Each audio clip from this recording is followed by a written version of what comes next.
real estate does not need to be as hard as most people make it out to be. In fact, it's actually pretty simple in its basic framework. Now, of course, there's a lot of things in between the stages that I'm getting ready to show you that you need to be aware of, you need to master and learn. There's a lot of things to learn, but really this game, the way it works is pretty simple. And if you understand the fundamentals, you'll understand how to make your business thrive and predictable, and how to continuously repeat and scale your efforts. So without further ado, let's get right into this real estate funnel. So bear with me while I draw. I'm not an artist, don't claim to be, but I'm gonna do my best here. So basically, when you think about real estate and you think about any sales industry, yes, we are in a sales industry, there's what we call a sales funnel. So that's what we're gonna be basing this off of. So let's say that this is our sales funnel. And what happens is somebody starts right here in the funnel and they work their way down to the funnel, and your end result is going to be commission checks, right? So just very basic, right? Somebody comes into this funnel from the top, they work themselves all the way down, or they're worked all the way down. You work them all the way down to the bottom, and they turn out to be a commission. So what is this first step, right? What is the first step that needs to happen in order to start somebody into your sales funnel? Well, that's going to be activities. Activities. So what kind of activities am I talking about? Well, it's not checking email. It's not getting new photos or anything like that, right? So these activities are actually lead generating activities, right? So any activity you do with the purpose of getting a lead and putting them into your funnel. So how do they get into your funnel? Well, that's going to be another topic, but let's just say it's a CRM, right? So you do some sort of activity, and it's a lead generating activity, and you put those people into your database, into your CRM. They're now in the first step of your funnel. So what happens when you do that? So you do the activity, it's a lead generation activity, you get their contact information, you put them into your funnel, and now that person becomes a lead. So a lead is somebody who's in your database that you would like to do business with. You're gonna follow up with them, you're gonna put them on action plans or drip campaigns, and that person is a lead, right? Until you make them a client, and there are specific things that need to happen before that lead becomes a client. So it's a lead. After you get their information from the activities that you were doing, they become a lead. Now, your goal with a lead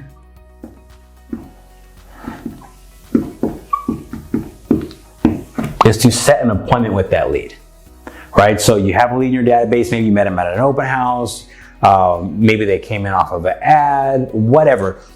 Your next step in this funnel is to set an appointment with that lead. If you've been in real estate for any amount of time, you are very aware, and we plan for this, that not all appointments that you set are actually going to be conducted. So that is actually the next step. So after you set the appointment, you need to conduct it.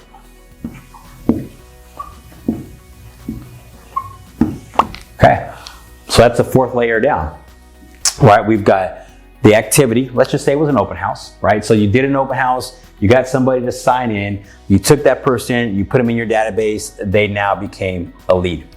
That lead, you work the lead, you make contact with the lead, you set an appointment with that lead for, let's just say, a buyer consultation.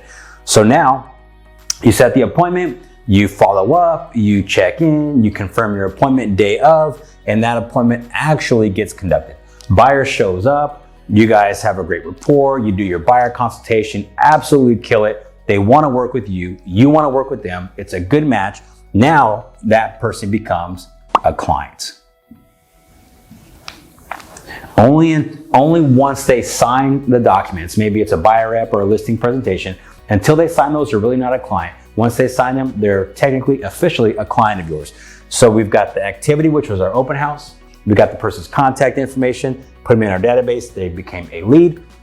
We got on the phone with them, we set an appointment with them. They showed up to the appointment, and we conducted that appointment. You killed it, great job. And now you've got yourself a client. The last step in here is getting that client to escrow.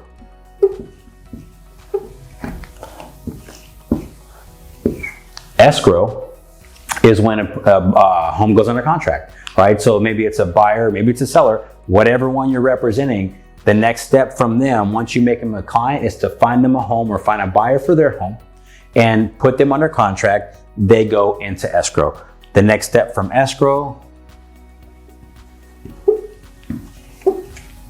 is going to be your closing. So your closing is the last step in that funnel, and then that results in your commission check. Now, why is it repeatable? Why is it predictable? Because this starts all over again, right? So with every activity you do, you should be looking to make a lead. You should be looking to set an appointment. Once you're tracking all of this stuff, and here's the key to making your business predictable, is tracking it. How many open houses did it take you to get a lead? Or how many open house sign-ins? How many door knocks? How many phone calls did it take for you to get leads?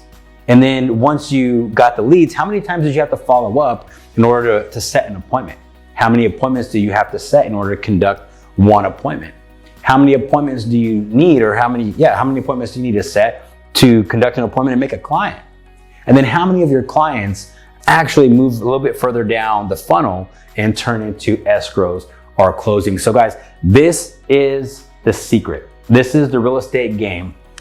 If you can master this, understand this, get good at it, and really honor it and live by it, you're gonna do really well in real estate. And the thing is this, there's just no other way, right? There's no other way. Now, not to say that this funnel can't move very fast, right? So let's say you are at an open house, you get a buyer, you guys are talking, and you set the appointment right there, right? And then you put them in your CRM. That can happen, right? Or let's say you conduct your appointment while you're at the open house. It's a slow day, you have time, they have time, you conduct your appointment, boom, and all of a sudden they've signed your buyer rep agreement. So you've gone from, while doing your open house, while doing your activity, you now have a client, right? So this can move very quickly, it can move very slowly. It could take months, even years to move somebody through this funnel. But understanding this will help you to really connect with the process and stick to this, the activities, because the activity is your driver for everything else. If you're not doing activities, then you're not going to get leads and you're not going to set appointments. If you're doing activities and you're getting leads, but you're not getting on the phone to set appointments, then you're never going to conduct an appointment. So this all has to work and flow together. You've got to get good at all of them. You've got to get good at closing. You've got to get good at prospecting. You've got to set time aside to make sure that you do it even when you're very busy. You've got to get good at getting a client under contract and working them through that buy or sell process so that you can get to closing. And the better you do this, the more closings you're going to get, the more repeat clients you're going to have, the more referrals you're going to get, the more your business is going to grow. Guys, I hope that made sense to you. If you have questions, just let me know. Have no problem explaining it to you outside of this video, but I need you to know this, buy it, and trust me that this is true. This works. It's fail proof. Stick to the process and worry about the outcomes later. Have a great day.